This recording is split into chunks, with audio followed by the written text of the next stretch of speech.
Now, April is when we recognize Parkinson's Awareness Month and World Parkinson's Day to focus attention on a disease that afflicts nearly 1 million people in the U.S. Joining us are Dr. Kathleen Blake, who is living with the disease, and John Lair, President and CEO of the Parkinson's Foundation. Welcome, John Lair and Kathy Blake. Thank you so much. Let's dive right into everything. John, tell us, what exactly is Parkinson's disease? Yeah, so Parkinson's disease affects 1 million Americans, and 90,000 individuals are going to be newly diagnosed each year. It is a progressive degenerative neurological disorder affecting the brain and other parts of the body. It is also known as a movement disorder because some of the first signs and symptoms are related to your ability to move, whether it's a resting tremor, ability to walk, move from place to place. But it's more than that because it affects other aspects of the body as well. It can affect cognition, mental health, GI, sleep, senses. So it's really a whole body disorder, and that's why it's so important, if you see any of those signs, to go to your clinician to get diagnosed and to get on a treatment regimen. And John, this might seem like a lot to take in, but what is the most important thing to know about Parkinson's disease? Yeah, so I think a couple of things. One, it's primarily a disease of later in life, so people are diagnosed in their 60s, 70s, and 80s. A very small percentage of people are diagnosed younger than 50. You can live well with the disease. Look, it's a tough disease, there's no doubt about it. But if you do certain things like exercise and take your medications on time, you can have a good quality of life. You talked about living well there. Kathy, how can someone manage the symptoms?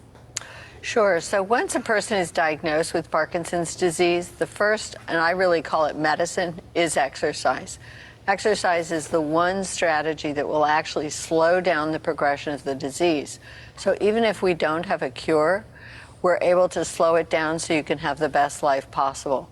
People ask me all the time, what kind of exercise should I do? Bottom line, they should do the exercise they enjoy and that they will look forward to doing. So it might be that they're on a stationary bike, taking walks with friends, going to a gym, taking a boxing class, ballroom dancing, but it should be something they look forward to. And on top of exercise, to smooth out their symptoms, many of us take medication, and so it's a combination of treatments. And who doesn't want to do ballroom dancing? That sounds like a fun time to me. Well, John, back to you here. What kind of resources are available? Yeah, so there are plenty of resources out there. For trusted and go-to resources, we ask you to go to the Parkinson's website, which is parkinson.org. That's parkinson.org.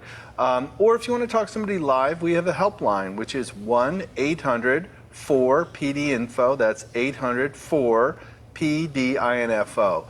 We've got trained specialists who can answer any questions that you might have about Parkinson's disease and direct you to resources in your local community. I love it. And Kathy, going back to you here, what is your advice to people with Parkinson's and care partners as well? So glad you mentioned care partners because it's really a condition that affects all members of a family or one's care partners.